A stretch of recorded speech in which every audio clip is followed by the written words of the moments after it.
Welcome back to the Temple of Technology. I am your host, Scott James Magner, the idiot with a microphone. It's time for another episode of So Here's the Deal, the RS Entertainment webcast where I explore my vast media collection and talk about what each piece means to me and my friends. In this episode, we're continuing our David Lynch Film Festival with another episode of Twin Peaks Season 2.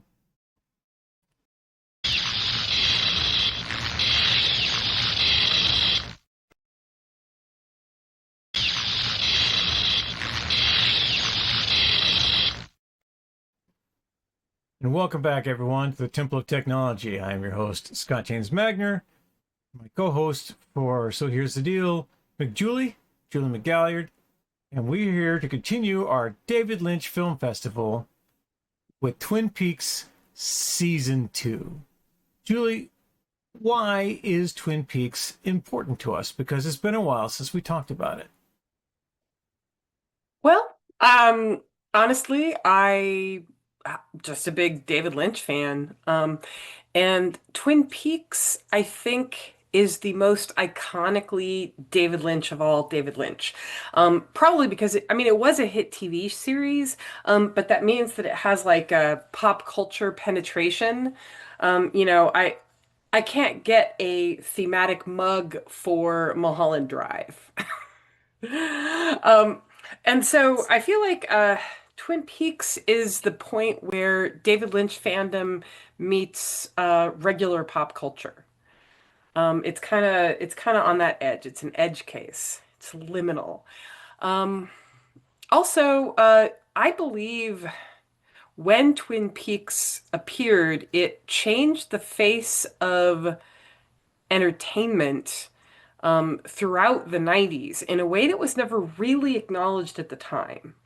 And we've talked about that too, about how we both believe that Quentin Tarantino would never have gotten anywhere if David Lynch hadn't blazed that path for him. That is And absolutely true. and also, were I, you know, I hadn't thought about Twin Peaks that much until The Return. And I love The Return. Um, and that sort of reignited my interest in Twin Peaks. Also, I I love coffee. It I is really love awesome. coffee. It is It's awesome. it's it's the thing that literally gets me out of bed in the morning. All right. And outside of your love for Twin Peaks, why are you famous? I write the Tales of the Rougarou series of books about Cajun werewolves. And I also do other things related to Goth House Press. I have a comic series called Goth House, which I drew mostly back in the 90s. It's kind of neglected now because I don't seem to manage to make enough hours in my day to both write novels and draw graphic novels because I'm not that fast of an artist.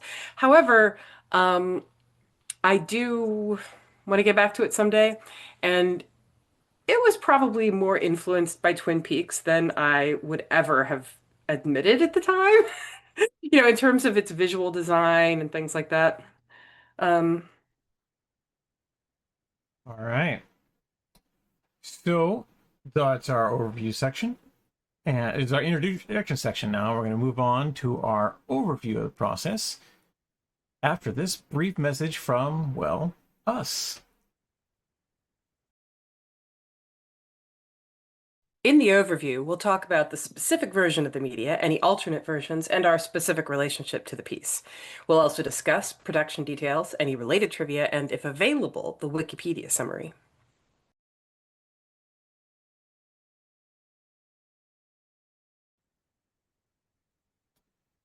So we're watching my version, my Blu-ray set, my big A to Z Blu-ray set of Twin Peaks. And we are now on to, I think, disc 4 of it, which is the start of season 2.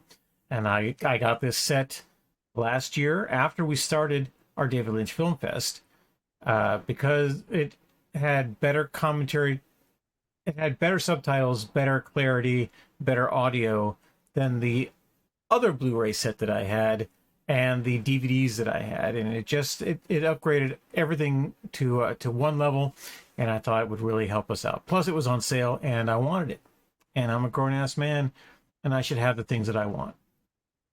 I think that's true for everyone watching this, wherever you may be. If you want the thing, you should get the thing. I'm gonna stop sharing my screen because that's silly. All right, now I can see Julie over here on this window and that window, all the places that I can see Julie, because she's my friend. We like each other. I have been watching media discs of Twin Peaks since I moved to Seattle in 1997, 1998. 1998 is essentially when I got my first DVD player, and Twin Peaks Season 1 was one of the things I got very early on, and I've been watching ever since. But that was my introduction, is coming to it very late, having seen the pilot at a friend's house. But Julie got to watch it live back in the early 90s while I was busy doing other things. And our shared love for this led to, believe it or not, the creation of this entire video series and audio series, if you're listening to this on a podcast streamer, of So Here's the Deal.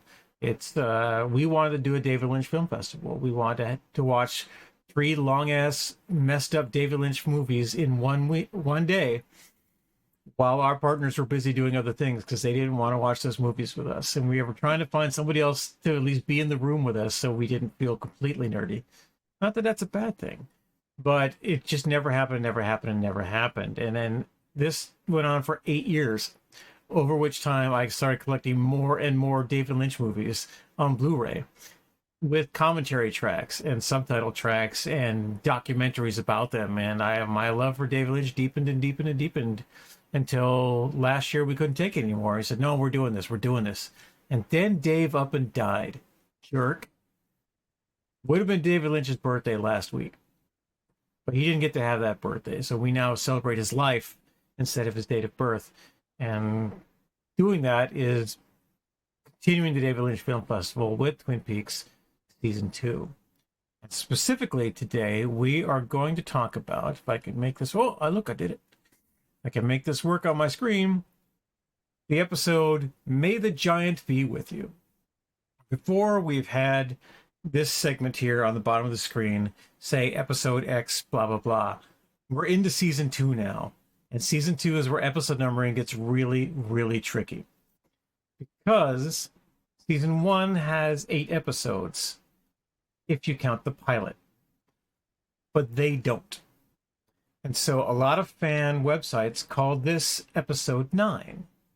Some call it Season 2, Episode 1. David Lynch called it Episode 8. But we already did an Episode 8 episode of Here's the Deal, which was the finale of Season 1. So from now on, we're simply going to address these by their title, which isn't the actual title of the episode, because these episodes did not have titles until they released in Germany several years after Twin Peaks aired. So we're getting really, really meta with our naming and how we're approaching these things. But one of the reasons why I want to call this episode by its long title is because this is a whole Twin Peaks movie.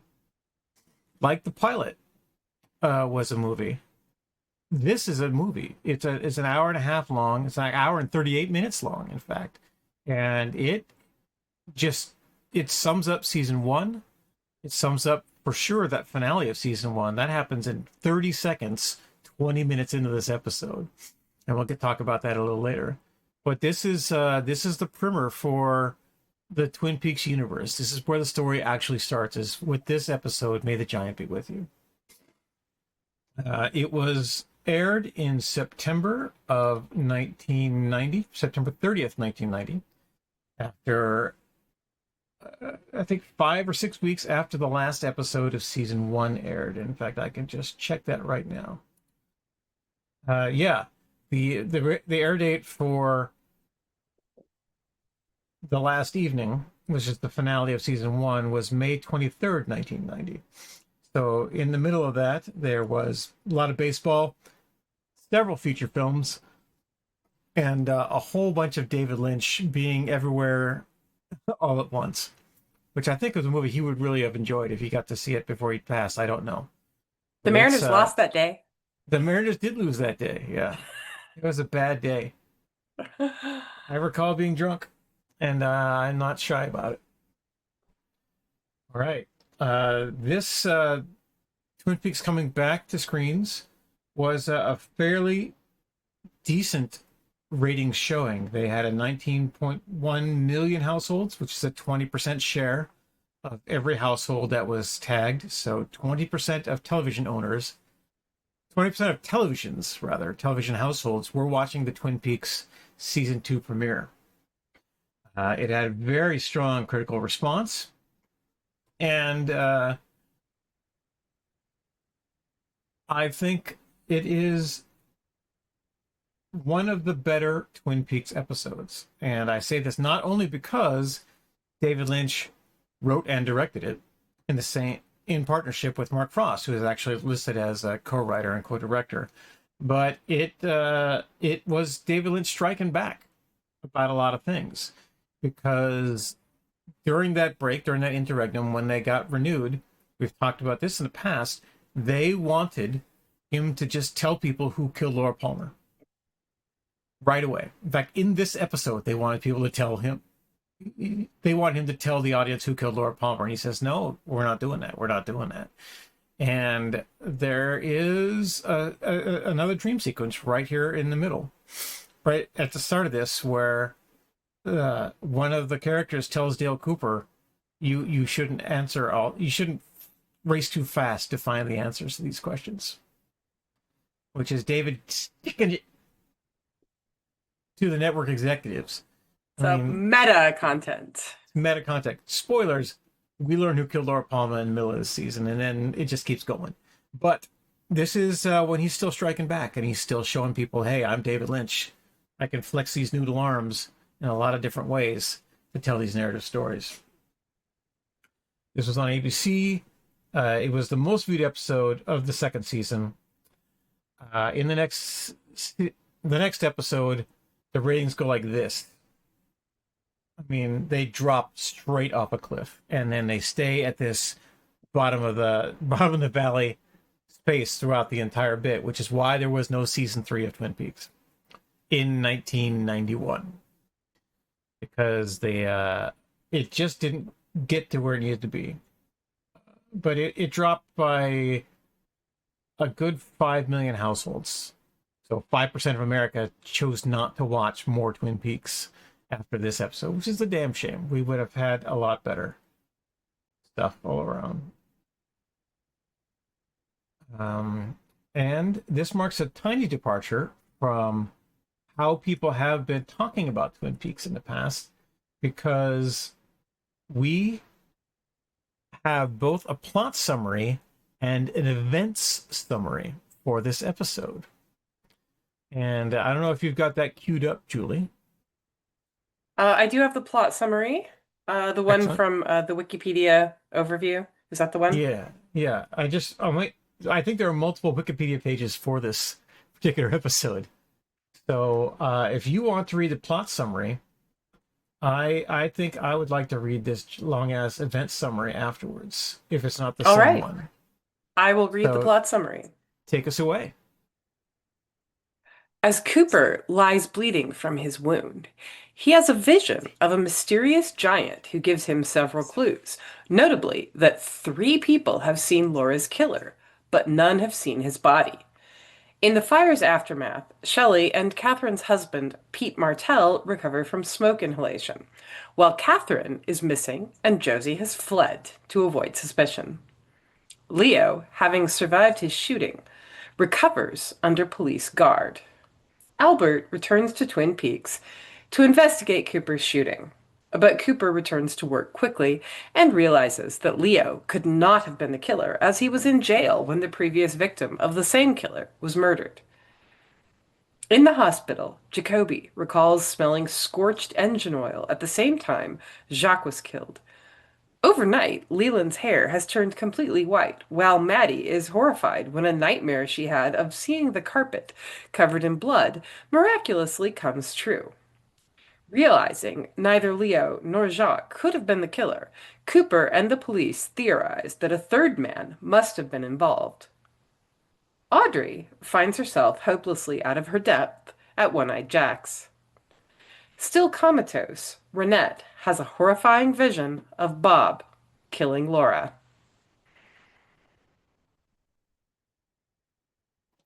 Wow, that's awesome. I am looking at a completely different Wikipedia page than Julie is, and this excites me. So this is great. I'm gonna read. This is so much fun. We read these Wikipedia summaries because not because they are accurate, but because they are crowdsourced and curated.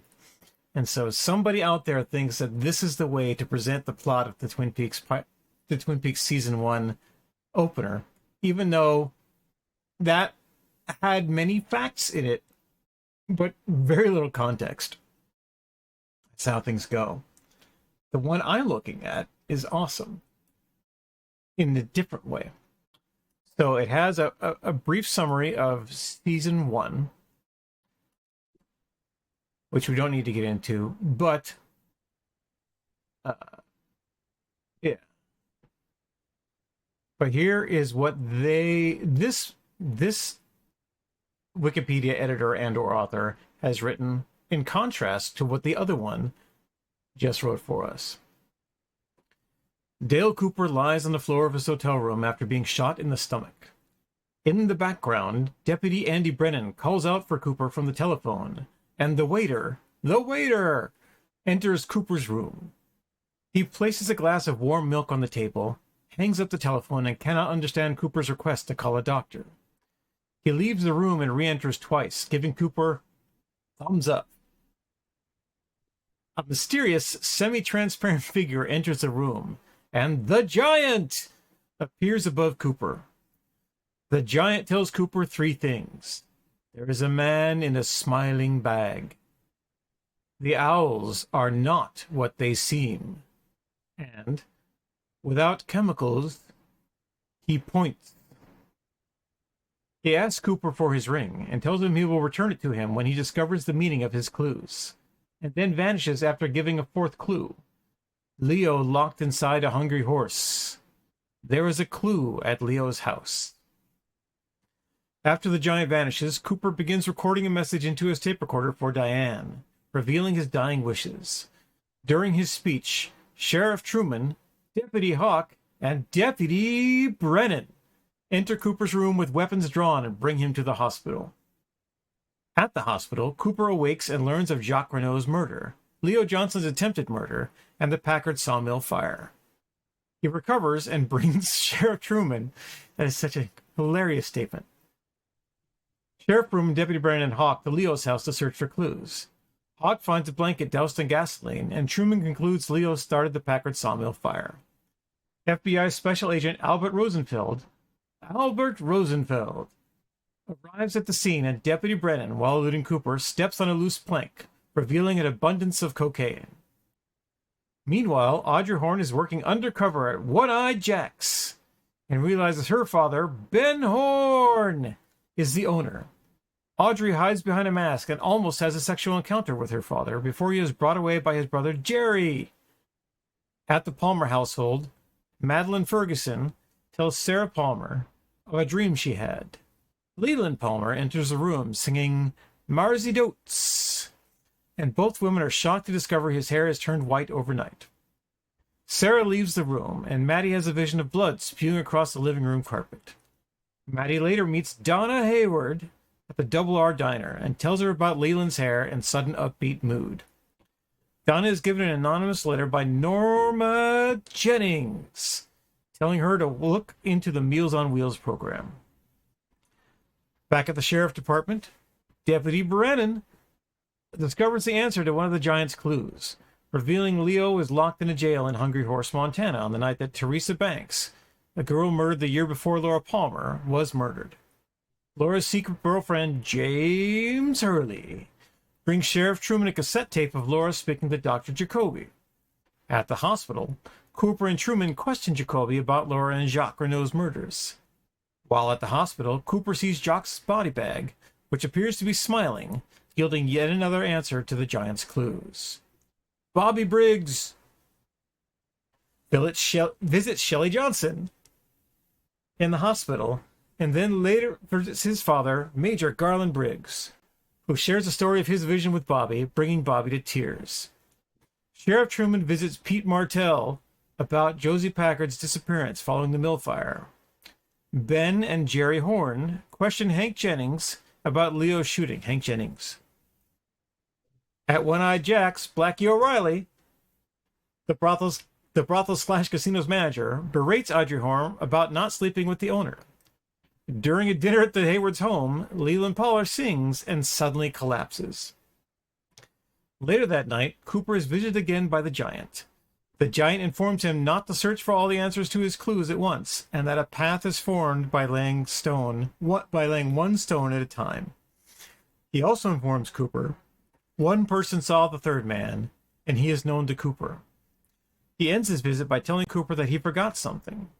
The giant shines a light on Cooper, and at the hospital, Ronette Pulaski enters a spasm in her coma. Ronette has flashback visions of Laura Palmer being murdered by Bob! And after murdering Laura, Bob laughs maniacally. So those are two crowdsourced and created summaries of the exact same episode that share some facts in common but sound nothing alike. And I'm not sure which one I like better. I think the second one is at least not inaccurate, or it's not as inaccurate in terms of like what happens in what order and what causes what other event. So I would go with the second one. Yeah, it is a lot better. But there's another summary that we can get. Another source of clues, I think, to the goings-on in Twin Peaks. And that is to check in with our friend Catherine Coulson, the Log Lady. So for those of you watching on YouTube, we're gonna show this Log Lady trivia. But after this break, during our first impressions, Julie is going to read as if she is the Log Lady, and we'll give you this important clue.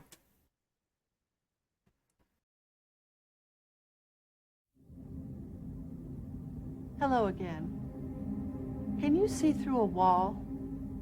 Can you see through human skin? X-rays see through solid, or so-called solid, objects. There are things in life that exist, and yet our eyes cannot see them.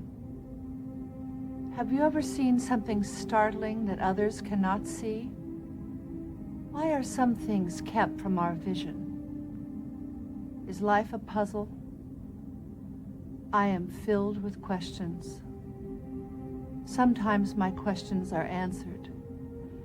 In my heart, I can tell if the answer is correct. I am my own judge. In a dream, are all the characters really you? Different aspects of you? Do answers come in dreams? One more thing. I grew up in the woods. I understand many things because of the woods. Trees standing together, growing alongside one another, providing so much. I chew pitch gum. On the outside, let's say of the ponderosa pine, sometimes pitch oozes out. Runny pitch is no good to chew. Hard, brittle pitch is no good. But in between these exists a firm, slightly crusted pitch with such a flavor. This is the pitch I chew.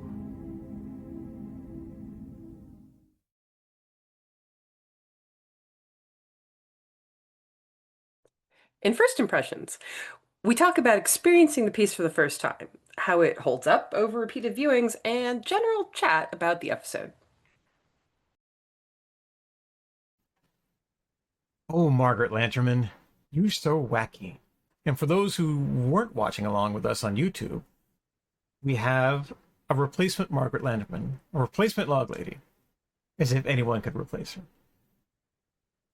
I feel like I should, have a log that I hold. I even wore a plaid shirt just You could use your coffee as a log. well, but then I'd have to like cradle it and I'd probably spell. Fair So that enough. would be bad. All right. A virtual log. Imagine that I am holding a log as if it is a baby. Hello again. Can you see through a wall? Can you see through human skin? X-rays see through solid or so-called solid objects. There are things in life that exist, yet our eyes cannot see them. Have you ever seen something startling that others cannot see? Why are some things kept from our vision? Is life a puzzle? I am filled with questions. Sometimes my questions are answered. In my heart, I can tell the answer is correct. I am my own judge. In a dream, are all the characters really you? Different aspects of you? Do answers come in dreams? One more thing. I grew up in the woods. I understand many things because of the woods.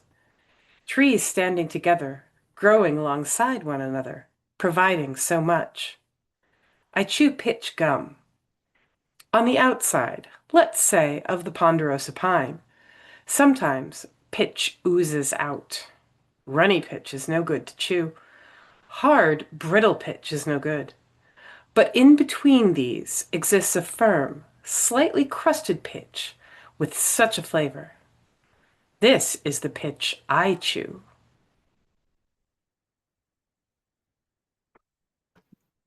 Oh, Margaret. And in the episode, the log lady has one piece of business and no lines. Yep. She sits in the Double R diner with her log, chewing, one presumes pitch, spits it out vehemently, sticks it to the wall, and then starts chewing a different piece of pitch. Yeah, it was just that's like a ninth impression for me, right? Because how many times I've seen this. But when I watched this episode last night and saw her do that, I was like, "Whoa, what?" And maybe it's because doing this video series or this commentary series rather, I am more in tune to the log lady and the log lady's antics. But that was like, the hell just happened? You know, she's in this now. She's doing a thing. But yeah, it was something to see her do that. And again, that was written by David Lynch for the German release, and that was in August of 1993 when this episode got its current name, May the Giant Be With You, and it had a bit of a renaissance, or devaissance as the case may be, internationally. So, first impressions, Julie, what were you and the watch group thinking when Twin Peaks came back from summer hiatus? What's funny is I don't actually remember if people liked it. Like I don't really remember if we argued about it. I don't remember if people were disappointed or if people were happy. So that's an interesting thing. I remember we continued to watch it new, but I do think that our interest gradually waned a little bit over the course of season 2, but we definitely were all gathered together to watch the premiere. I want to say that we were divided about the opening scene, but that may be me just sort of projecting back and imagining what everyone was likely to have thought. I don't actually remember any discussion, and I don't really remember that I liked it, but other people didn't. But it just seems like something that it seems so likely, given, that we would have argued about, like, was that awesome or was that terrible? So as a home video watcher, I saw Twin Peaks season 2 roughly 4 years after I saw season 1. It took me a while to find, because I was spent most of that time looking for a Region 2 version of it, which I eventually got and watched so that it would be of the same color, depth, and clarity as everything else that I'd had. And then I was able to get a Region 1 version of Season 2, which is dirt cheap, and I watched that for a long time. And then eventually I got it on Blu-ray when it was all together and got us all the way in. So I did not watch Season 2 again when I got the gold box. I simply watched little bits and pieces of Season 1 again. And so it's probably, this may be my fourth and fifth viewings of Season 2, Episode 1 in the 20-some years that I've been watching Twin Peaks. And so I remember it very vividly. I remember all the cool stuff that happened here, but the little bits on the sides of my vision, like the log lady, right? Or Lucy's intense disdain for Andy, which I'd almost forgotten about, right? It was like, oh, wait, yeah, she's just not talking to him. We know why, but that's not explained in this movie. So when you're coming into Twin Peaks fresh, or you've probably forgotten from May to September that she's not happy with him for some reason, that Andy has no idea what's going on, and Dale Cooper puts them both in a room to try and learn them up. And they go, we're both professionals, she says, as she looks at the nudie magazine and goes, and Andy's looking at a nudie magazine right next to her going, and that scene has stuck with me a lot, is that these two intensely wholesome people are just not enjoying the task set before them, which was look through these nudie magazines for a picture of Teresa Banks, someone whom they've never met, and they only have a picture of her dead body. And they have to look through these nudie magazines to find her live body. And that's something we'll go into a lot in extended coverage, because there's so much to cover in this.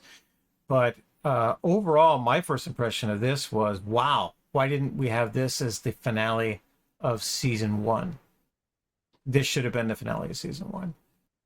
I mean, Dale Cooper took 3 in the chest, right? But it turns out he didn't take 3 in the chest. He took 2 in the chest and 1 at the extreme bottom lip of his bulletproof vest, which we have all forgotten he was wearing.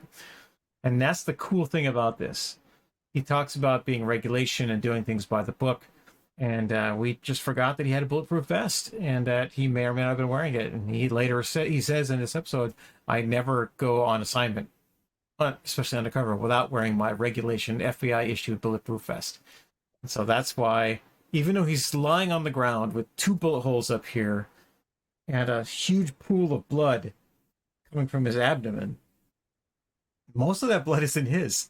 It's from the wood tick that was underneath his bulletproof vest, which is why he had lifted it up and moving around like this to get it a wood tick, which wasn't really explained at the end of Season 1.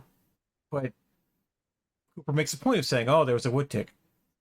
And then the doctor shows him the bullet with a little smashed tick at the end of it. Smashed tick. It says, well, that would explain this.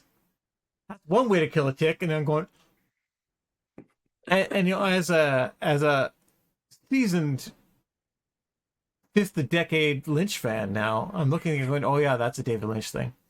Not only Cooper talking about the tick, but that they're going to show us the tick, especially that the tick somehow stopped a bullet, which is really impressive.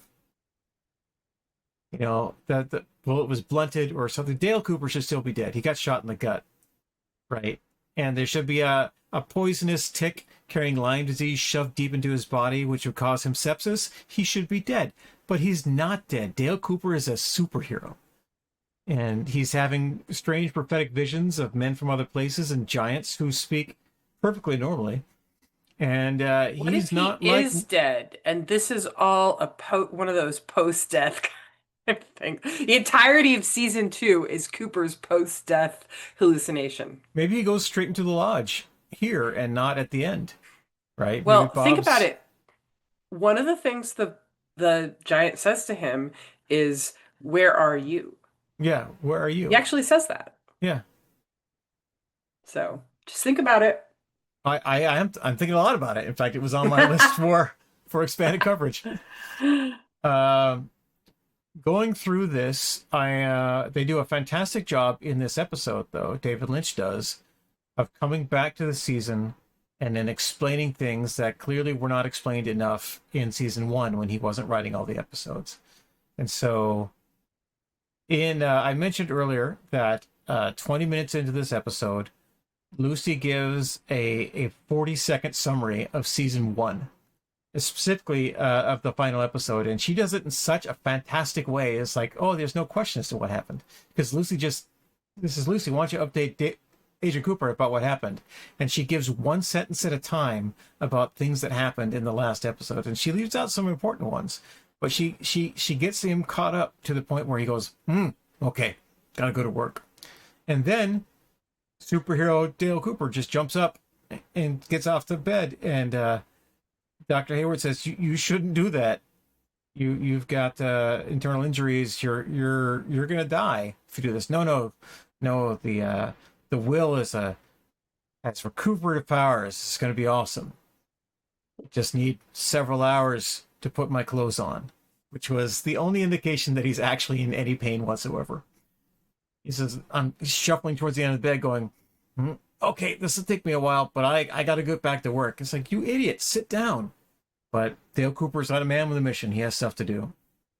And I wondered on my second viewing of this week, if he was trying to rush through his examinations to get them done before Albert showed up.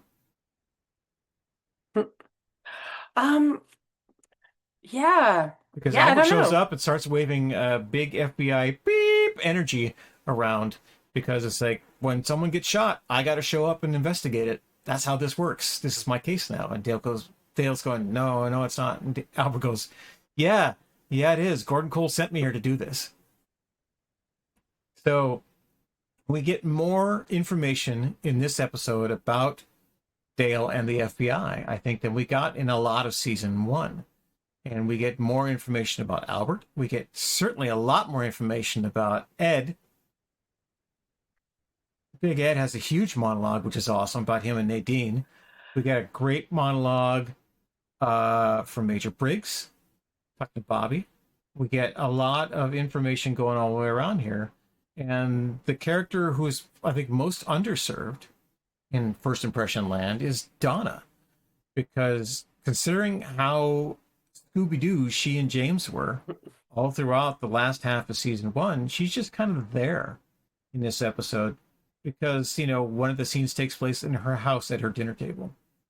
Well, okay, she does have that whole thing where she wants Laura's sunglasses, and she makes a big point of like smoking like she's in the Maltese Falcon or something, Yeah.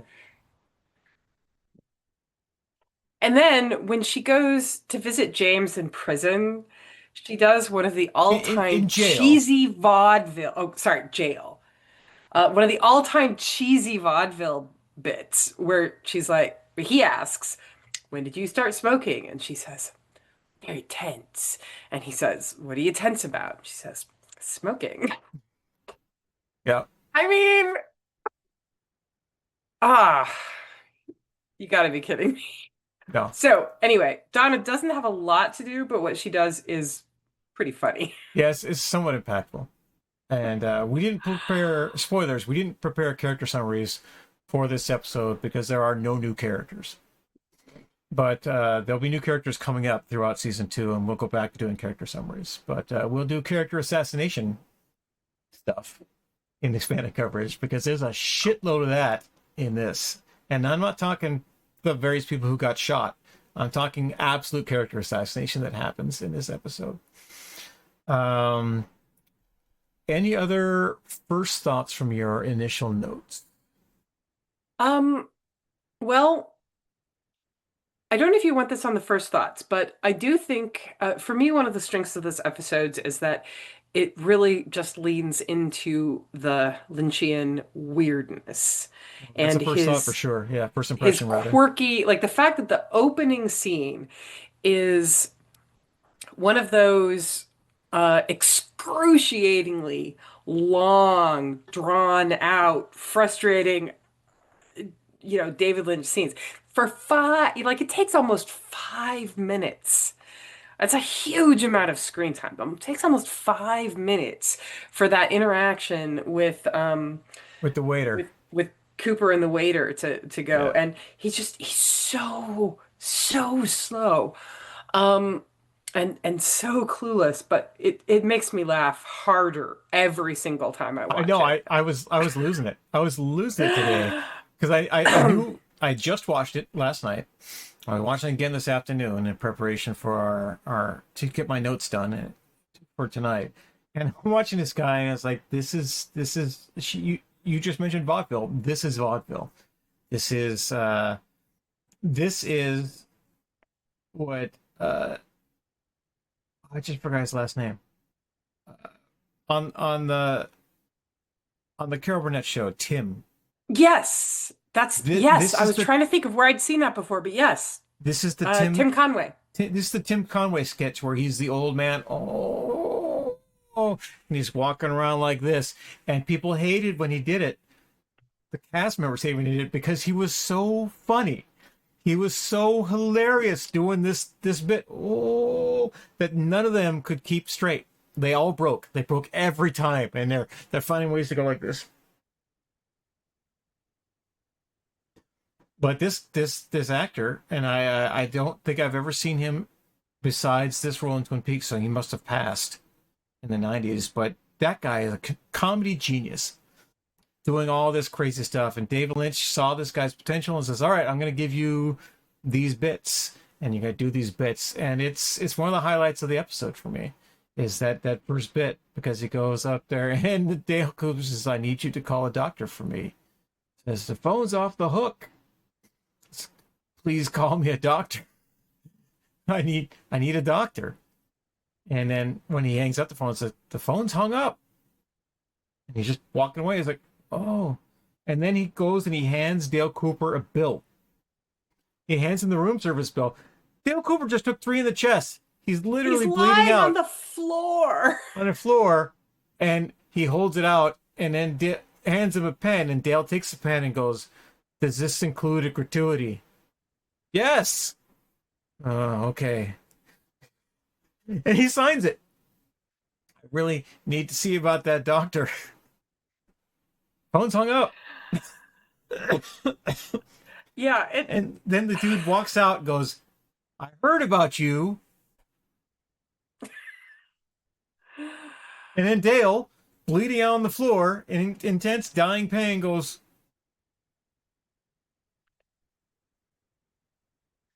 in response, it's priceless. It's classic. It's so Dave. It is so Dave to give us that thing to remind us of, yeah, I'm in charge now.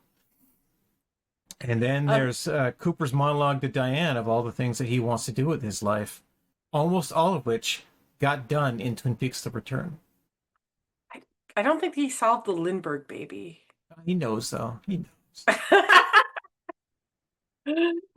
Okay, so other David Lynch weirdness. Yeah. Of course, Leland Palmer. Yeah. He shows up, his hair has turned white overnight, and he is singing this ridiculous Mare's Eat Oats song. Mm-hmm. So he's completely leaned into he is absolutely cracked. And then later in that same episode, when he shows up at the Great Northern to talk to the Horn brothers, he walks in singing that song, and they react in the most bizarre way possible, where they start kind of getting into it. Dance. Yeah. And then Ben hops up onto his desk and does a tap dance on his desk while Jerry does like a breakdancing dive onto the floor. I mean, I had to like rewatch it several times before I was sure. Is that why? Anyway, I have expanded coverage on that. Oh, excellent! Believe it or not, because that's one of those really huge scenes, and going all the way to the end of this episode, Ronette's vision of Bob killing Laura, which is horrifically brutal. It is brutal to watch that and see Bob going at it. If you listen to Bob's voice as Bob is screaming and laughing at the end, you will hear something. You will hear something very important. And that thing is the thing that David Lynch didn't want to do, was reveal the killer of Flora Palmer. So I'm not going to tell you who did it yet. You should know by now, watching all the way through this. But in this episode, that clue is present. And watching it, last night and today, is like, oh, that was right there. He did it right there and didn't tell anybody. It was amazing. So it's another fantastic bit of filmmaking. So if they had never got to do an episode beyond this, or they had only done the pilot and they had only done this, you're still getting a Twin Peaks oeuvre, right? The stuff that's going on that is really cool. All right. Well, we're both itching to talk about our takeaways from this. So let's move on to our expanded coverage of May the Giant Be With You.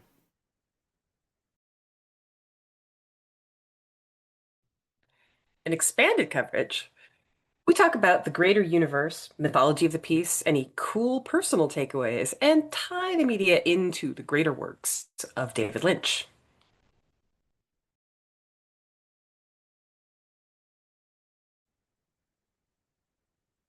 All right. So one of the cool things that we do in our expanded coverage is we talk about our recurring cast in the David Lynch Film Festival.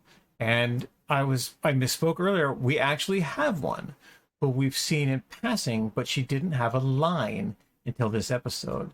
And that is the third Hayward daughter, Gurdon, which is, I kept thinking they were trying to say Kristen and they weren't, but no, they were saying Griston. Gurdon, whatever the hell. I gotta look it up again. But Alicia Witt, who we last saw in the Lynchiverse as Alia in Dune. Oh, okay, that is definitely a fun fact.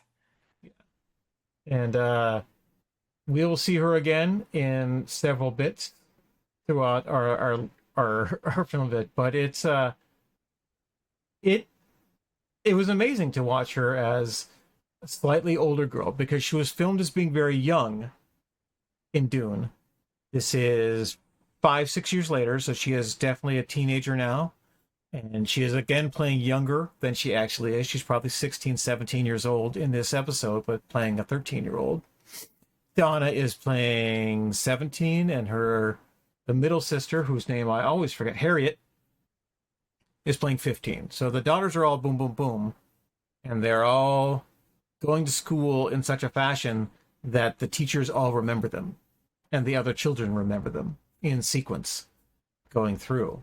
But I'll have to look this up to see if this was actually true. But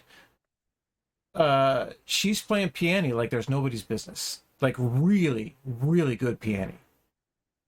Both all the way through, she plays an accompaniment to Leland's singing "Come On, Get Happy" and a bunch of other stuff. So Alicia Witt, look out for her. She's awesome. My favorite role of Alicia Witt's is in Last Holiday with Queen Latifah, where she plays the mistress of the not even the bad guy, just the antagonist, who then discovers herself and says, "Screw this! I'm an important person," and goes on a great story arc within that movie, which is more character development than she will ever get here in Twin Peaks. This is one of the highlights of her thing. I think she appears 2 or 3 more times throughout the season, but that's it. And then everybody else is a recurring character. We don't see Joan Chen in this episode. We don't see... oh, shit, I just forgot her name. We don't see Catherine Martell. We don't see a lot of the cast, but most of them are here. Most of them are... We don't see Bobby's blonde friend in this. I think he's been written out, but he might show up later on. So there are a couple of new cast members that are coming. some very important new cast members that are coming. But who we saw here in this episode represents most of our recurring cast and almost all of the main cast of Twin Peaks. Julie, what important tropes have we touched on here in episode 1 of season 2? Well, the one we talked about with the opening scene, the Lynchian trope of stretching out a scene so that the timing is really weird. Like, that's something he does in The Return quite often, because he was given basically carte blanche to make it as long as he wanted. The Return has many such, ridiculously extended scenes. But to me, it always feels like one of the things that makes it very Lynchian is that you have these very long, slow scenes that are sort of punctuated with these moments of extremely intense emotion and often horror, violence, that sort of thing. And like one of the thing, and actually there's a scene that also does that where Maddie and Mrs. Palmer are in the living room and they're kind of having this little discussion like, oh, do you miss your mom? It's like, oh, Aunt Sarah, I had the weirdest dream. And then she talks about this dream that there was a mark on the floor. Leland comes in and sings at them. Oh, weird music. Use of music is a very Lynchian trope, especially like old-timey music. Like Lynch, some of his other things will some of his movies use more modern kind of like hard rock and things like that, but I feel like the Lynch signature is to kind of use weird old-timey stuff. But then at the end of that scene, Maddie's vision returns to her of the wet stain on the carpet, and she starts screaming her head off. Like she's very, very, very upset about it. And that's actually an interesting Lynchian trope, is that he sells horror almost entirely through the performance of his actors. Like he definitely has violence, he has blood, he has things that are kind of objectively horrific, but usually how he sells horror is people screaming in just so much terror, just absolutely unhinged terror. And I feel like that's a thing that he kind of specializes in. Because, I see a lot of horror movies, and there's one of the things is that, people scream a lot in horror movies. So I've seen a lot of screams, and it's weird. Screams in David Lynch are different than screams. Like it's very much a filmmaking signature of his. I like that scene in particular because Maddie is Sarah's niece, not Leland's. And so they are connected by blood. And the things that we learn later about Sarah and Laura by Extraction is that they are touched by this darkness, the stuff that's out there in the woods and in the crazy space between the cracks. And so Maddie is just as doomed as everybody else in that family. But she and Sarah are psychic a little bit. They see things that other people don't see. And Laura was seeing those things, and it drove her to do drugs and cocaine and everything that she could possibly get her hands on to stop that and the other things that were happening to her. But Laura knew things. Laura saw shit that other people couldn't see, and it drove her mad. And Maddie is stepping into Laura's footsteps, literally and figuratively, and is also starting to have the same problems. Whereas Sarah is just sitting there numb to a lot of things. She's coming back out of her shell. She's doing all these things. But then when Maddie mentions that dream, she's right back into it. Was Laura there? Was it about Laura? Because she's been having those visions nonstop. And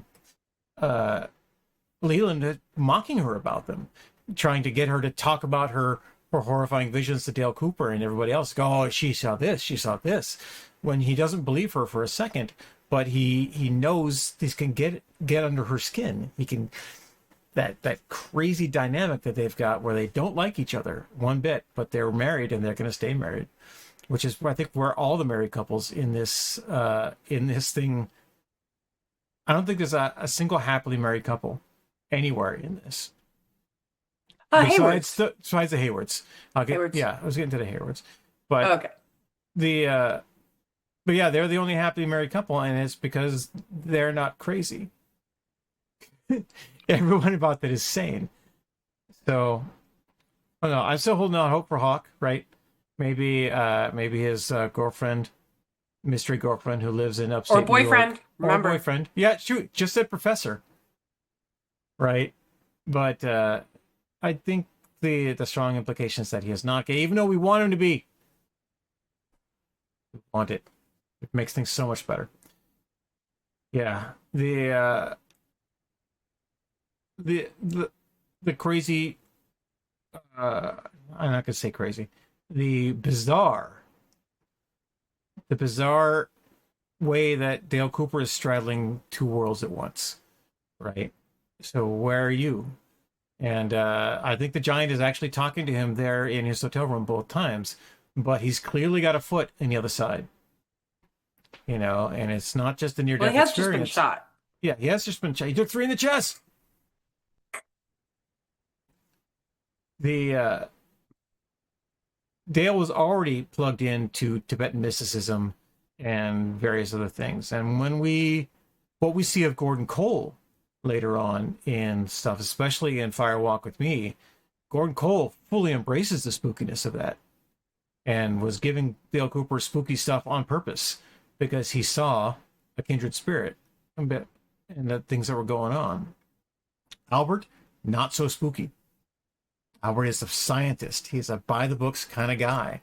And so when Gordon Cole feels compelled to put Albert on this case, it means that it's not only a spooky case, but a science case. And we're going to need everyone working together. So everyone you see on screen is important. And that was one of those bits that got me about these two viewings, is that other than, you know, Donna, almost everybody in this episode had something important to say and do, and the log lady. But, you know, got the pitch, right? Without that 3 years later bit of David Lynch telling us why she chose pitch and sticks it to things, you know, we wouldn't know exactly what was going on. But it was weird.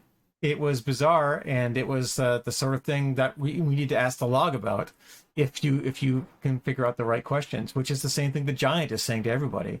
You're not asking the right questions. Here are my answers. You need to figure out what they mean. Andy is showing good detective work, even though he's mocked for it by Albert. And you'd mentioned the extreme lengthening of scenes. So when Andy steps on the board and whacks himself in the face, we're back in vaudeville. And he's ragdolling around literally like this for a while before his nose even starts to bleed. Going, Andy, are you okay? And then Albert just mocks him from the street. This is another fine day in law enforcement, Walmart day in law enforcement. And then they find all the cocaine and weird stuff. New shoes and lots of cocaine. Lots of cocaine. Yeah. Another thing about this episode that I think is kind of interesting, because I don't know if it's exactly a Lynchian trope, because I don't think he always does this, but the episode starts filmed very much up at the ceiling from behind Dale Cooper's head. And we keep going back to that angle. There's just a lot of looking up at the ceiling angles within this episode. Yeah, I think he was drawing our eye lines to different places, right? So we're seeing Dale look at things. We know that Dale is important, so we need to see what Dale is looking at. And then he shows us. He just takes the camera and shows it, throws it up there. Or, you know, the Giant is looking down at Dale, but it could be anyone looking down at Dale. But when Dale's looking up at the giant, it can't be anyone but the giant because his head is literally scraping the ceiling. And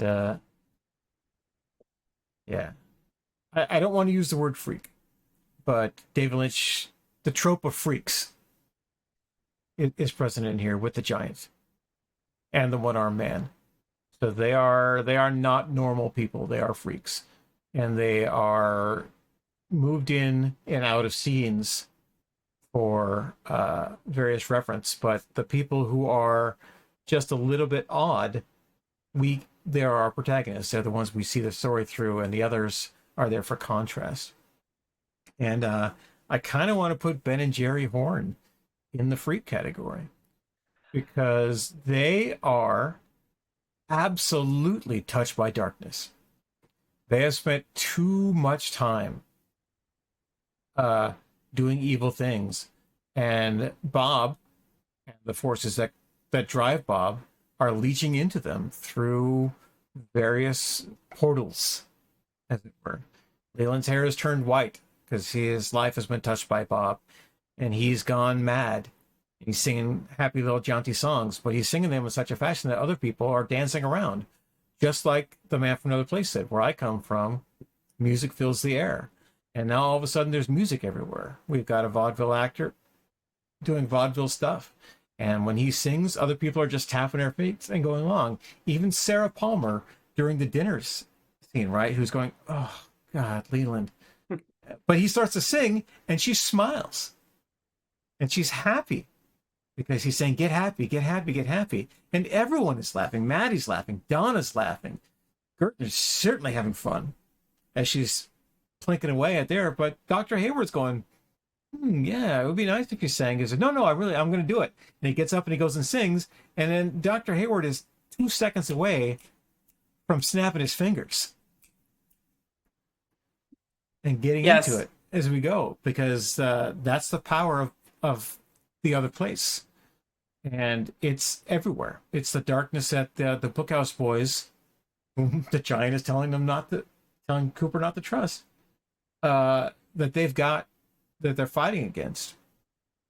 And the longer I think that Leland is allowed to run unchecked, the more of that darkness is going to poison everyone in Twin Peaks. And that's been bad things from bad people is one of those tropes.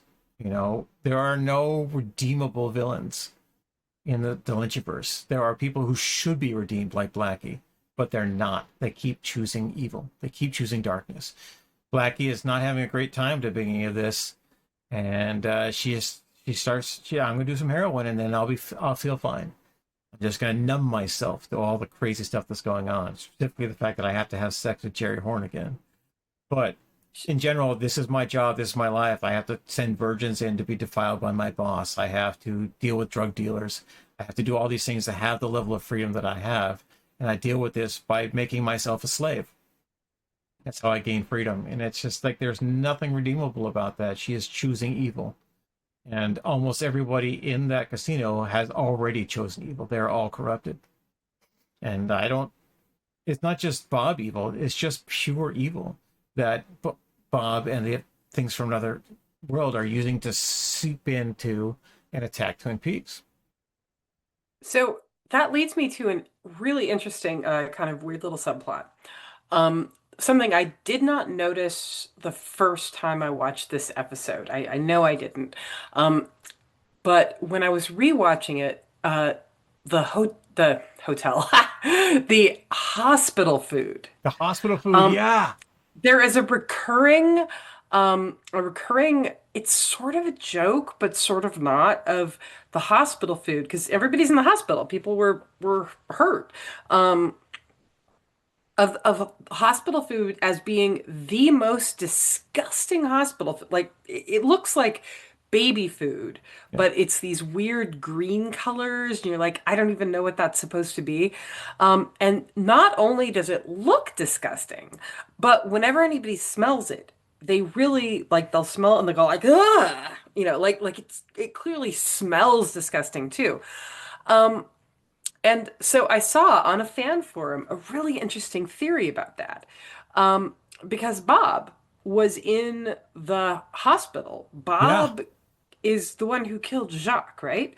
And so this episode, we know that Bob has been there, and when Dr. Jacoby is describing it, he talks about a smell like burned engine oil.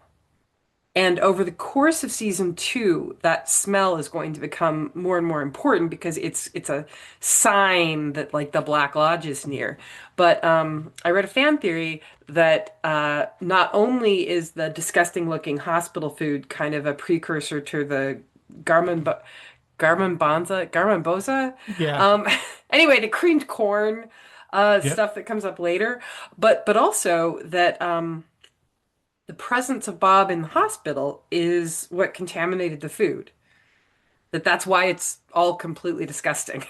Oh, I absolutely picked up on that. It was very well done. And I mean, we're looking at it with hindsight, but that many people talking about how that food will kill you. Oh, you can't eat that stuff. You can't eat that stuff. And Norma making specific runs and saying, okay, I got to bring you all this food because you don't want to eat this stuff. It's it's a big deal. And especially given what we see happen in the return. That's playing out here. Those seeds are being planted here in the nastiness that comes from the other realm that the Bookhouse Boys are supposed to be fighting against, but I don't think they're immune to it either. You know, I think I'd certainly got Andy, and we don't know why he becomes a crazy woo puppet, but Andy is sailing along that edge of the darkness and nastiness because Andy's not a Bookhouse Boy, right? He's not one of the Bookhouse Boys. He's just a sheriff's deputy. And so he's fighting against this evil without knowing that evil even exists, and it's destroying him. It's driving him mad. He's weeping openly every time he thinks about the death of Laura Palmer or the death of any innocent, because he knows there's nothing he can do to stop it. And it's certainly making Lucy angry, and Lucy's making very bad choices because of it. One of which is shutting Andy out, but other ones are going to come to light in an episode or two. And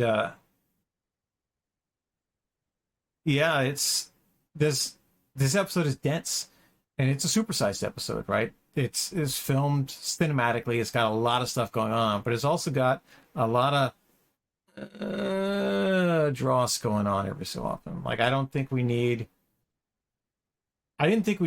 the Garland Briggs dream, but what we did need is to see that there's a glimmer of humanity in Bobby.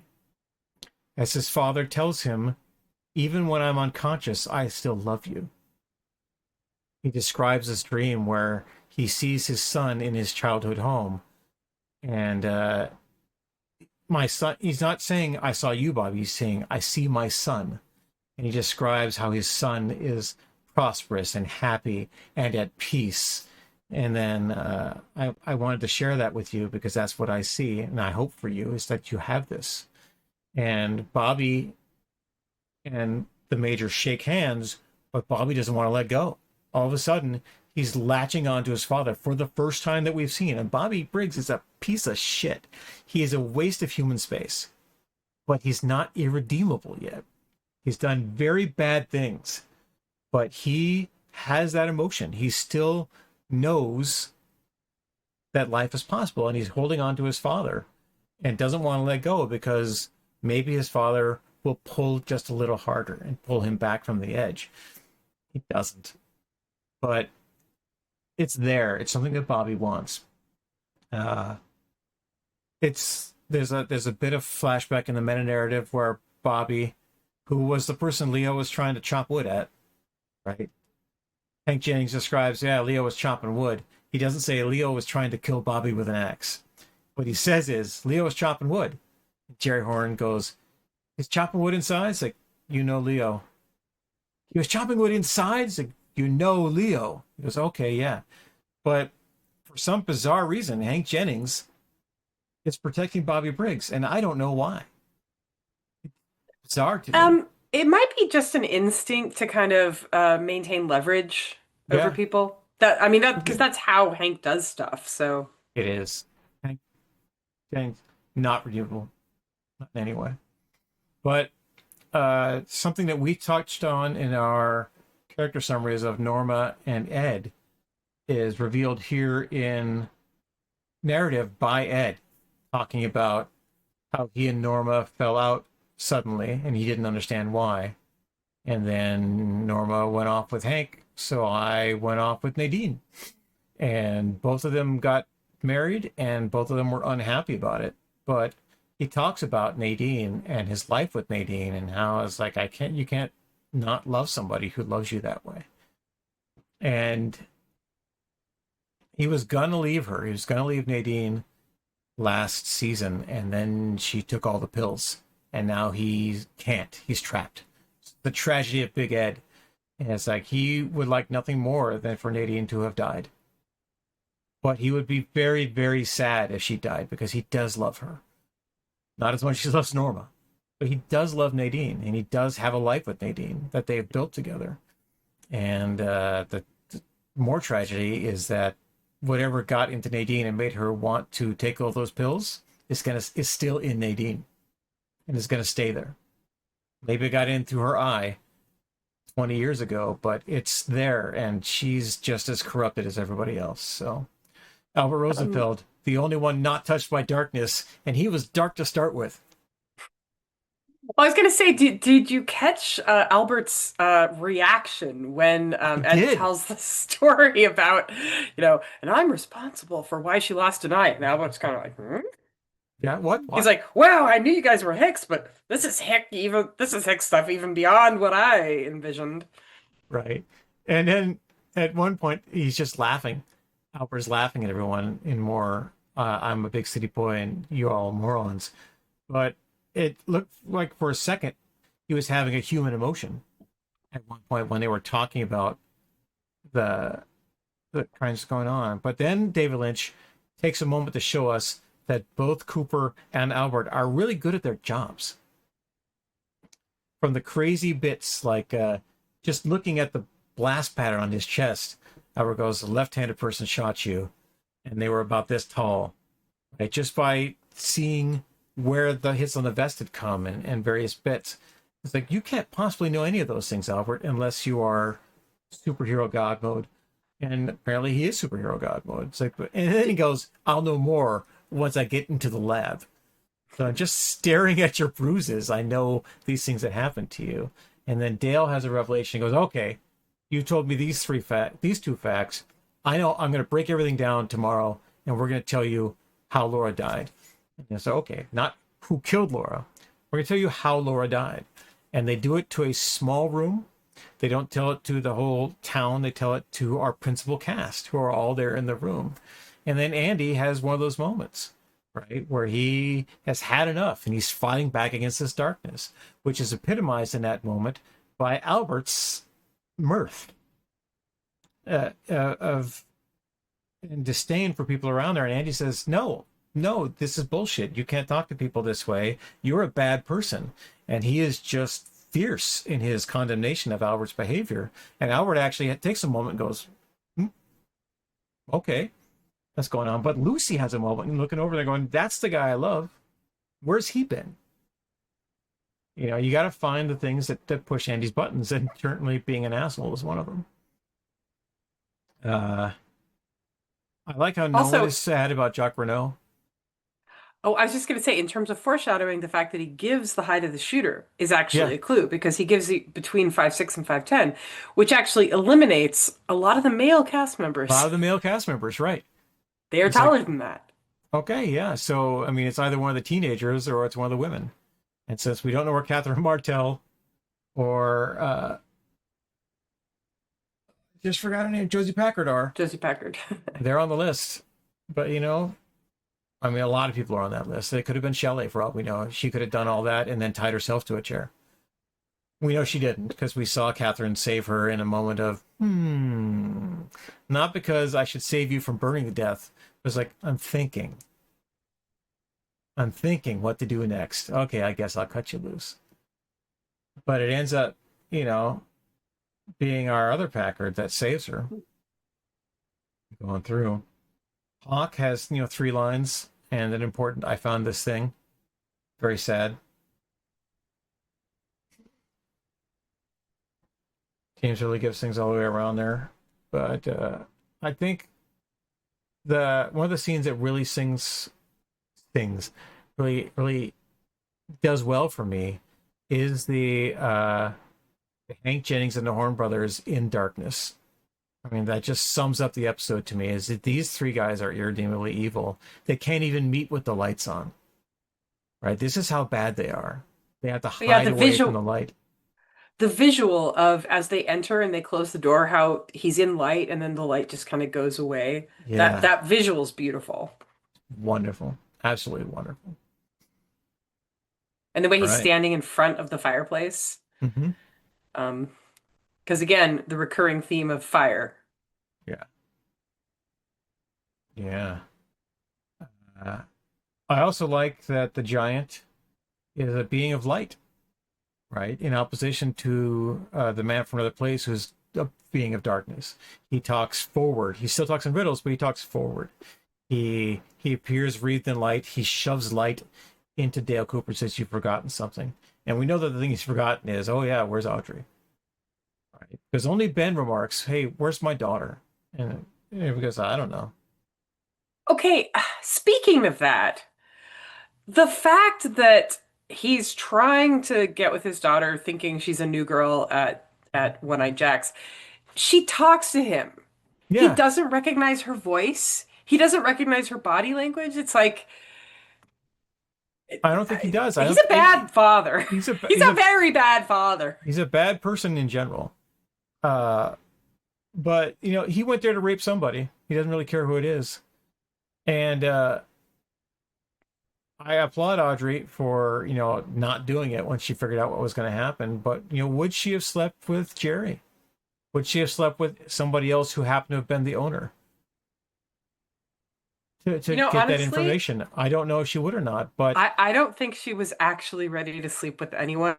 Yeah. Because I think that she is so young and so naive that she did not think her own plan through and did not realize that getting a job at a brothel would mean that she would be expected to sleep with somebody. Yeah. I mean, honestly, that's my interpretation of it. Because she really is, she's portrayed as really being very young and like playing older than she is. Kind of like Donna. Actually, in this episode, that's something Donna does. It's like she's like, I am so sophisticated, but it's obviously an act. You know, it's a put on. But yeah, I think that Audrey did not actually think her plan through far enough to realize that she might be expected to sleep with somebody. Yeah, and she's in danger. Although it's funny. Because, like, from Blackie's perspective, I'm like, okay, so you hired a girl for the brothel. She's not working out. Why are you being all threatening? Why don't you just fire her? Well, now she's got a slave. With, I mean, that's clearly what happened to Blackie, right? She didn't choose this career out of a hat and says, oh, yeah, career day. I know. I'll go work in a brothel. Or I'll get addicted to heroin and then have to be a prostitute for the rest of my life. So she's not looking after Audrey's best interests or whatever Audrey's fake name is. She says, all right, well, all I really got to do is hook you on heroin and then you'll do whatever I tell you to. And so I'm going to lock you in this room and deprive you of human contact until you're desperate to do whatever I tell you to do. Because breaking people down and making them into slaves is what Blackie does. That's her job. Not redeemable. We want her to be. She's a cool character. Not redeemable. And this is not a dig against sex workers. It is not. No. I am not doing that at all. I'm doing that against bad people. You know, monsters in human form who do this sort of thing to other human beings. Sex work is a fine thing, right? It fulfills a need and is a valued part of our society and has been for thousands of years. Monsters are bad and they should be fought, not celebrated. And I'm dangerously close to going off in a rant about our current political system there, but monsters should be fought and resisted. Monsters should be fought. All I mean, right. I think David Lynch would agree with you. You should resist the Black Lodge. You should resist the Black Lodge, which is, as we in this segment tie into other works of David Lynch, that lodge is everywhere. It's behind almost every movie that David Lynch does from here on out. Maybe not the one about driving your tractor around, but the feature-length movies that he does have all got this simmering, surreal darkness to them, and he's building the shadow box for us now, and we will see more into that shadow box later in a way that we didn't see in Wild at Heart. We saw that the world is a bad place, and we saw that there are bad people in the world, but it wasn't as Black Lodgy as this, because Sailor came back from that darkness. Lulu came back from that darkness. Mom, not so much. She was a monster, and she paid the monster price. And all the other people paid the monster price when they did monstrous things. So Sailor did his time, went back to jail, and he came out a better person because he had some hope. I don't think that happening for a lot of these characters. Now, unfortunately, I know it happens for Bobby, and that makes me sad. But the thing that makes me sad is not that he was redeemed, is that we don't get to fucking see it. We don't. He's still bad throughout season 2, and he's certainly not great in Fire Walk with Me when he's shown at the height of his douchebaggery. But when we get to see Bobby Briggs again in Twin Peaks: A Return, he's a reformed, upstanding member of society.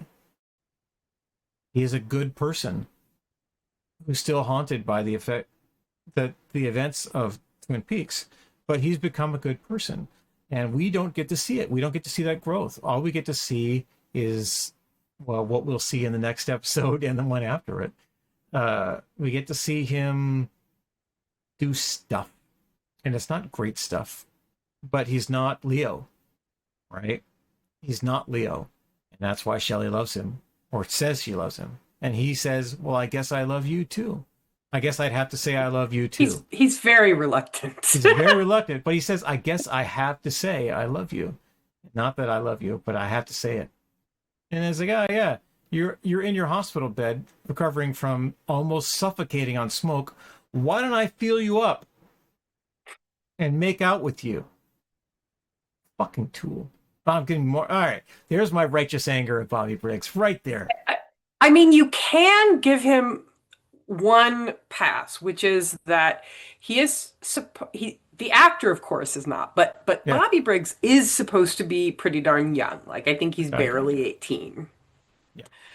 So I think that if you weren't, it's like, well, how does he redeem himself? Like, there's actually a lot of people who are douchebags at 18 who are not so much later on in life. Although, on the other hand, there are people who aren't, and then they turn to the dark side. It goes both ways. It's a journey that I would like to have seen. He's one of the more underserved characters in Twin Peaks, but he's not there to be a good person. He's there to do bad things as part of and pull back from them. He's there to see this line and go, well, I don't want to go there, but I kind of live here, and as long as I stay on this line, I'm okay. But this line, oh, that's a bad place. I don't want to be one of the horns. Oh, I don't want to be a horn. I don't want to be my father, who's way over here. By definition, good person, Major Briggs, who has done terrible things that doesn't want to talk about with his son, right? This is a thing to note, is that a lot of the guys in this, well, the older guys in Twin Peaks, they're veterans. Some of them went off to war, and some of them specifically went to Vietnam and did Vietnam stuff and came back to Twin Peaks. And that messes you up. Messed up my father, messed up a lot of people's fathers, and brothers, uncles, sisters, whatever you want to call it, whoever went to those wars. And the wars that were going on in 1990 were still wars. And very soon after this, Desert Storm happens, right? That's one of the things that I was dealing with, is the horror of Desert Storm going on in early 1990, late 1990, early 1991. And it's like, we're going to war? What is it? Why are we at war? what is happening? Why is this happening? And the reality of things was far more than the wackiness of television. So anyway, Bobby Briggs, they're going to weigh his heart next to a feather, and the feather is going to lose later on. But right now, the feather is winning. That's how that works, right? If your heart weighs more than the feather, That is you're not good enough to go on to the afterlife. Yeah, that is in the Egyptian. That's the Egyptian afterlife. bit, yeah. That's what I was trying to get to. All right. What are your thoughts about the third man right now? Do you think he's referencing Bob, or do you think he's referencing Bob's, let's call it, companion right now? That's actually exactly who I think he's referencing, is Bob's companion. Bob's companion. Although I don't remember what I thought when it was new, and I didn't know. Yeah. So, but you know, it's the kind of thing. It's vague enough that you can, you know, that had the plot gone differently, you could probably spin it. But I think he's, and there's a reason that I think he's referencing the companion. It's because he says something like they've seen him but not in the body or something like that. And I think to me that says, okay, they've seen Bob, but they saw his, they didn't know it was Bob. All right. I think that's our expanded coverage for now. Let's move on to our final thoughts about May the Giant Be With You. In final thoughts, we share the important things we want people to take away from this week's show and anything we just really have to get off our chests that didn't fit into any of the other sections.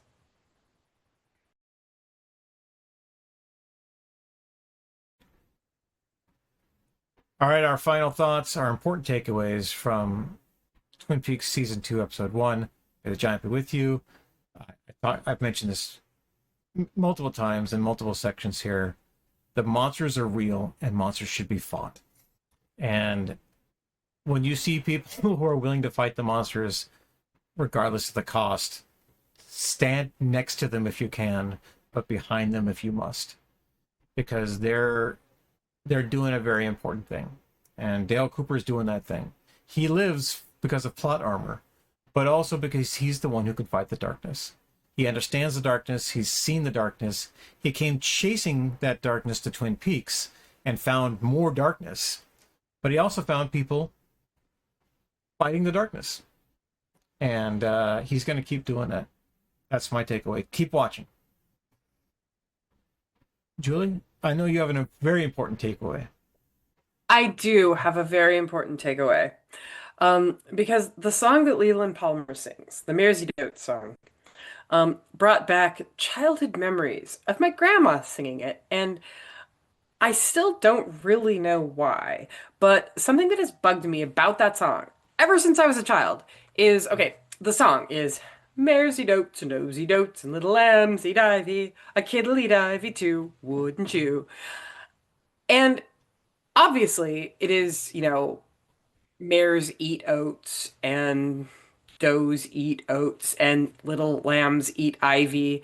A kid will eat ivy too, wouldn't you? And it's like, no, I would not eat ivy. Nobody eats ivy. Lambs don't eat ivy. Kids don't eat ivy. I don't eat ivy. What the hell are you talking about, song? Anyway, I just had to get that off my chest. It's bugged me ever since I was a tiny child. Yeah. I mean, I guess a second final thought takeaway is that Ray Wise can really sing.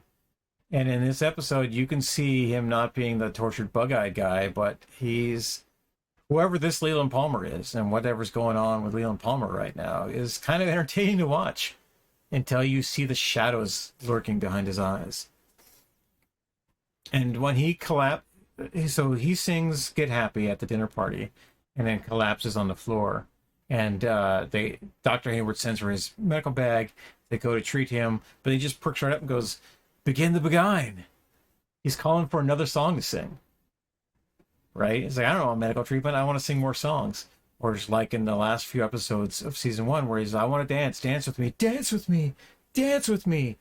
Give me this thing that I can hang on to that's not the horrible grief that I have because my daughter's been murdered." But yeah, I'm looking forward to more of the all singing, all dancing Leland Palmer. To refresh my recollections of him. Yeah, I keep expecting him to burst into, "Oh, the shark has pearly teeth, dear." I mean, that's definitely his vibe. It is definitely his vibe. All right. All right. We're going to continue our coverage next time. We're going to talk about, we're doing 1 episode per, right? Yeah, I think we were gonna. Thought we were gonna do 2 episodes after, like we were doing 1 episode because the season premiere is longer than an hour, but that All we right. were gonna start doing 2 just 2 to get to them episodes as again. fast.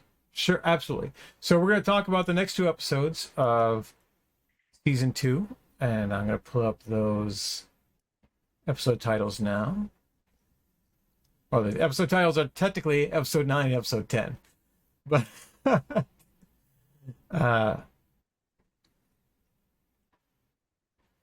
these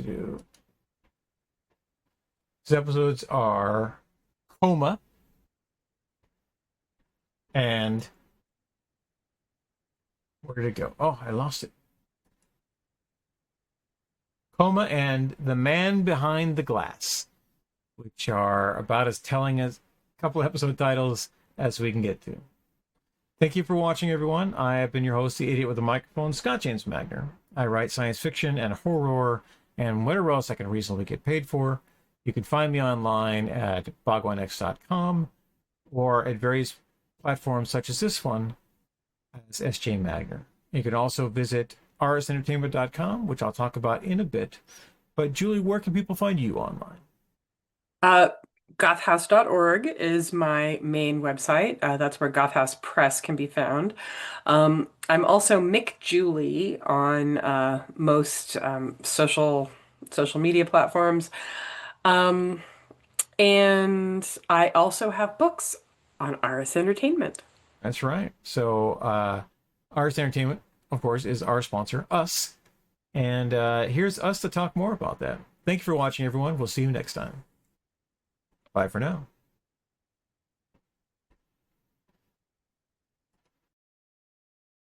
Thank you for watching this video.